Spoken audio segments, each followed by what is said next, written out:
most women are taught to push through. And the only time they lay down is when their back starts hurting and they can't get up anymore. And the only time that they give themselves an emotional break is when they're on the verge of a breakdown.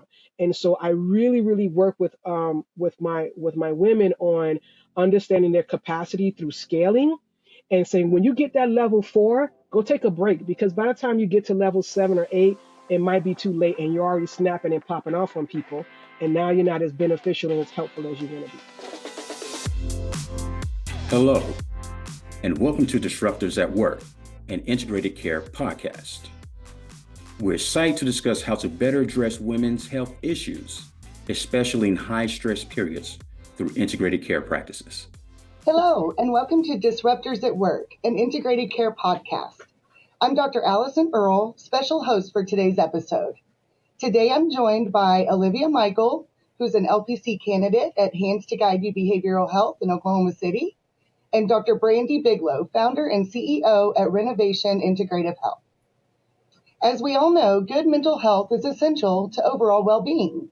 However, more than 1 in 5 women in the United States experienced a mental health condition in the past year, such as depression or anxiety. That's why we're excited to discuss how to better address women's health issues, especially during high-stress periods, through integrated care practices. So let's get started. All right, so for each of you, if you will just choose who wants to go first and tell me a little bit about you, a little bit of your background, and then what led you to focus on women's health, and if that isn't your full focus, what your other focus is as well. Okay. Go ahead, Olivia. I'll give you the floor. All right. So my name is Olivia. I'm an LPC candidate, like Dr. Earl said, at Hands to Guide You. I started in healthcare in 2012 with my CNA license. I've been in healthcare for over 10 years. I personally have suffered from postpartum depression, and that's what got me on my mental health journey. The year after that, I actually started at Mid-America Christian University with my undergrad in psychology. And then I recently graduated with my master's from the same college. And then I'm just in my candidacy currently. I started working with Dr. Earl with the postpartum population, and it really fueled that fire and got me really passionate about that area. So that's what started that. Awesome. Thank you. My name is Dr. Brandy Biglow. I'm still getting used to that, right? Because I just completed my DBH at Cummings Graduate Institute. I got my bug for women's health taking a course at CGI with Dr. English. And being a woman of a certain age, there are things that are starting to happen. And so I was like, I need to dig into this before I don't want to become that crazy person. Or hot flashes and things like that of that nature. So I started to dig into women's health, and also a large percentage of my clientele are women who are also starting to maneuver into that situation and really wanting to normalize and validate the experience for them and have those conversations that we just don't have in our families for some strange reason, number one. And number two, doctors are just not very well trained and having the conversation about a woman. So that's what sparked the energy for me and wanted me to really get the information. And I have found that when I share the information that I've learned with women, they're like, oh my God, for real? They're so thankful for the information and they feel so validated in their experience. And so that keeps me going and keeps me wanting to do this work. Very good. Thank you. And that actually segues well into the next question, but you've also both kind of answered it. So if there's not a whole lot to say for this one, that's okay. But the next one is, how does your work in women's health, how has it evolved to address the unique challenges that women face? And then what motivates you to continue this work? Have either of you read The Pain Gap? Of course, yes. Okay. Well, yes. I have, because it was part of the coursework in CGI. Right. So Dr. Biglow, that one was a really good one about showing the unique challenges that especially women of color face. Olivia, you can borrow my copy. But it talks a lot about that. So what unique challenges as a woman of color have you seen? And then Olivia, I'd like to see it from the other side. What unique challenges you've seen in the population that you treat? I would say as a woman of color, mm, and I think it happens across all women, right? Is that the doctor doesn't believe you when you say you have certain symptoms. And then I've also kind of felt that myth that black people can have a higher tolerance of pain. I'm like, nah, man, these cramps are hurting, bro. Like I'm doubling over, dude. Like I can barely walk straight. And just to say, I had to have a hysterectomy because of fibroids, and I was very blessed to have a doctor who understood that, was super amazing. Happened to be a man from, I think it was Colombia. Amazing doctor. He's still my doctor to this day. But I think the biggest issue that women of color face is not being believed about their symptoms. And other people, also the cultural piece, like wanting to have family involved or not involved. It just depends, right? I think that's been the biggest thing that I've noticed. And especially when it comes to pregnancy, because research says that Black women are higher mortality rates, and having that birth plan and then not having that birth plan follow because somebody just doesn't want to follow it or they just don't believe you, I think has been interesting. But what I also have found is that because of TikTok, YouTube, Instagram, that Black women are finding their voice and they are learning how to advocate for themselves. And when they don't get what they want, they leave. And I think that is amazing because they will find a doctor who does believe them and will work with them to make sure that they can have the best health experience possible, no matter what their issue is, pregnancy, menopause, or whatever else they're dealing with. Absolutely. Thank you. How about you, Olivia? What have you seen in the patients that you treat and your personal experience? So one of the main things that I've noticed, and Dr. Bigelow talked about as well, was that self-advocacy piece. A lot of our patients don't know how to advocate for themselves, or they're afraid to, because a lot of the doctors can be intimidating, and a lot of them don't listen. Women do have a higher pain tolerance, but we also, when we say that we're hurting, we're hurting. And just that aspect of physicians not listening and not taking their complaints seriously is a big problem across the board. Absolutely. Thank you, guys. Very good. So, high stress periods, we know through the research and the classes that we've taken in treating women, we know that high stress periods can exacerbate women's health concerns, especially in the perinatal mood disorders. So, what integrated care strategies have you guys seen or implemented to support women effectively during the higher stress times? That may include times like the holidays. It may include first time moms that have no idea what to do. It may include, let's say they're going through a divorce, or maybe they've got other kids in the home and don't know how to bring a new baby into the home. There's so many different types of high stress situations. What would you guys say is the best integrative approach to address those? I'll let you go first, Olivia. Okay. So, one of the main features that we're missing in our state of Oklahoma is there is no integrated care. The only way we're seeing that is in the VA systems and in prisons. So first off, just getting integrated care started in this state is going to be a drastic step.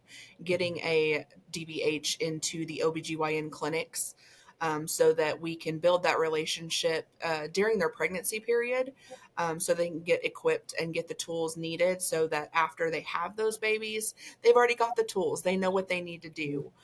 So that's going to reduce some of those symptoms, as well as decrease some of our instances of things like postpartum psychosis and learning different aspects such as the need for sleep and things like that that they just aren't aware of. Absolutely. I agree with everything Olivia said. And I would say in the meantime, in between time of integrated care becoming the norm, right? It really is me as a clinician helping to bridge that gap with my patient and her doctor, and really just helping her advocate for herself, have a plan and how to say this and what to say and how to say it and when it's time to move on to the next doctor, and playing a little bit of that case management role and saying, okay, have you reached out over here and have you reached out over there, as well as helping her build a support and her family and her friends. I think sometimes that gets missing, especially when the woman has a baby and her friends don't have a baby. Sometimes they come around, sometimes they don't. But helping her really kind of hone in on how can these people help support me, because I think a lot of it is just awkward. They don't know what to say, they don't know what to do, but she can take the lead in saying, hey, this is what you can do for me.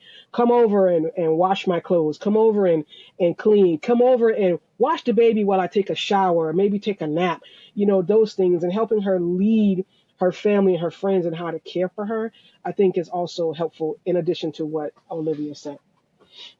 Absolutely. And both, thank you so much. One thing I noticed whenever I was first starting to treat perinatal mood disorders was a lot of the brand new moms, the things that I saw as common sense, they just would have never thought about it, like putting the baby in the carrier to go take a shower.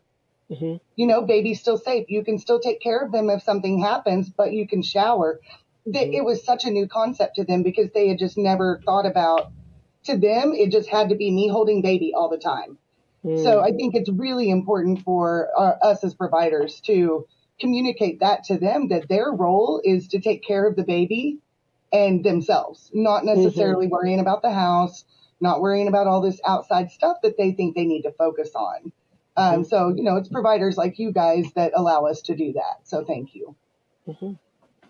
Now, also talking about delivering good quality care, what do you think are some of the biggest obstacles? I know we've talked a little bit about, not being heard when going to the doctor. Are there other obstacles in delivering that quality care to women during those high stress times that we could name? And talking about those barriers, what are ways that we can overcome them, or how can integrated teams help overcome those so that we can improve outcomes?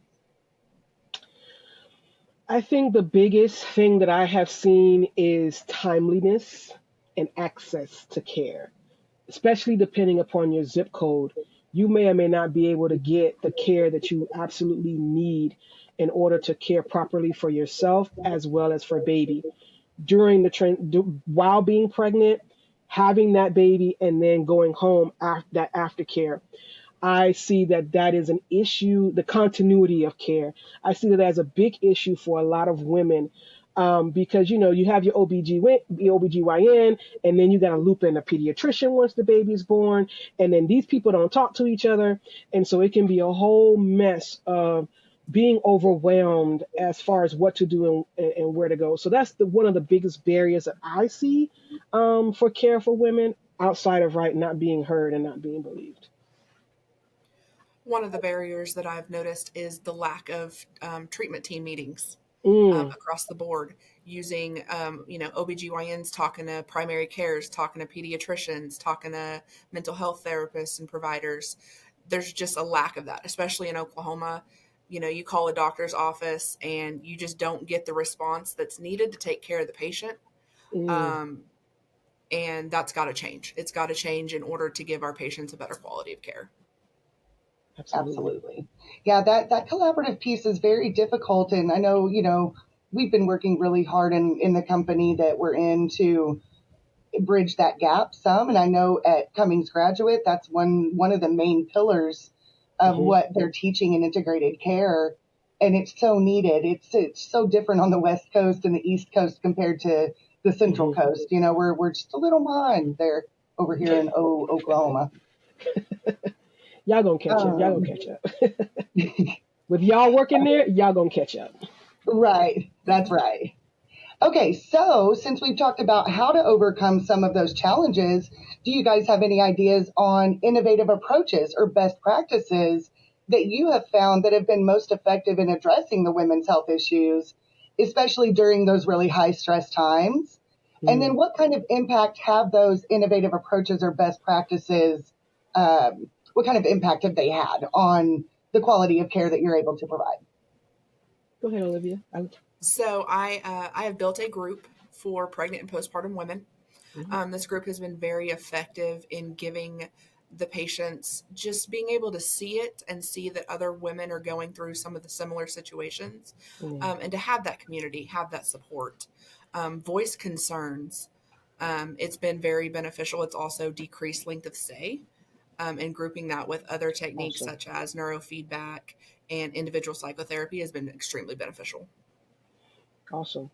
I agree. I agree with I agree with Olivia. Soon to be doctor. Soon to be Working on it. doctor. Working on it. I think for me, the biggest thing that I have done is giving women permission to lay down somewhere, right? And to recognize their capacity. As women in majority cultures, women are taught to care for themselves last. Care for the child, care for the husband, care for the family. And then if they got energy left over, care for themselves. And so for me, what has been really exciting is to flip that on its head and say, Mama, if you don't take care of yourself first, you're not going to be able to take care of baby. You're not going to be able to take care of husband, and you're not going to be able to take care of family. And so giving them permission to say, I need to take a bath. I need to take a nap, and helping them to understand their capacity, their emotional capacity, their mental capacity, and their physical capacity. Most women are taught to push through, and the only time they lay down is when their back starts hurting and they can't get up anymore. And the only time that they give themselves an emotional break is when they're on the verge of a breakdown. And so I really, really work with my women on understanding their capacity through scaling and saying, when you get that level 4, go take a break, because by the time you get to level 7 or 8, it might be too late and you're already snapping and popping off on people. And now you're not as beneficial and as helpful as you want to be. So that has been really integral in me working with the women that I work with. Absolutely. I love that scaled approach. I'm going to use something similar to that Go ahead. because that's absolutely helpful. So I'm going to go ahead and cherry pick that one. Absolutely. Olivia, quick question. Yeah. In your group, have you found that it also improves their ability to network with providers because they're able to speak with each other about whatever providers they're seeing, good or bad, and that way that kind of gives the other women, oh, okay, well, I'm not really happy with my doctor, but she has a really good report with hers. Has that given them the opportunity to build a better network for themselves? Absolutely. It's also opened some doors for other outside resources like lactation specialists. Mm. So it's really been beneficial. We've had a couple that have switched providers completely and gotten some good referrals for their children's providers, so their pediatricians. Good. Okay, Awesome. cool. Very good. All right. So it looks like we've got one more, and we're going to look to the future for this one. So All right. looking forward, looking into the future, how do you guys envision integrated care continuing to transform the way that we approach women's health? And then are there any exciting opportunities or trends that you guys are seeing on the horizon? I'll let Olivia go first. Okay. So Oklahoma is very behind, very, very, very behind. So that's exciting because we've got a lot of things we can do. We can start bringing DBHs into OBGYN practices and start to bridge that gap. Start looking at different clinics and what that can look like. So there's a lot of area for growth in our current state, which is exciting because we get to push that and we get to be at the forefront of making those changes in our state. Awesome.